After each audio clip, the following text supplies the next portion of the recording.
哇！終於見到秋田犬啊 ！Hello， 嚟到秋田縣，第一樣諗起嘅一定係秋田犬，所以今日我哋嚟到秋田縣嘅大館，喺大館嘅 JR 站，大家就已經可以睇到有好多關於秋田犬嘅雕像、裝飾、宣傳。第一站去到秋田犬之里，見到呢個銅像好熟面口呢。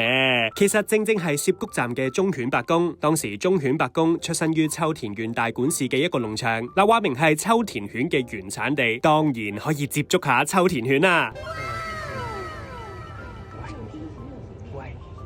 好大隻啊！秋田犬係啊，秋田犬隻腳掌大腿大過我一隻手掌啊，甚至咧，如果我抱起佢，分分鐘同一個人咁高啊！好爽啊，俾佢舐。佢亦有好突出嘅三角形耳朵，捲曲嘅尾巴，有濃密嘅雙層毛皮，當然有好獨特嘅秋田犬樣，仲有好 Q 嘅腳，柔軟嘅毛咧摸落去真係好舒服咯。顏色方面咧，有黑色、白色、棕色，裏面咧仲有好多關於秋田犬簡介、周邊商品、大館特產、紀念品等等。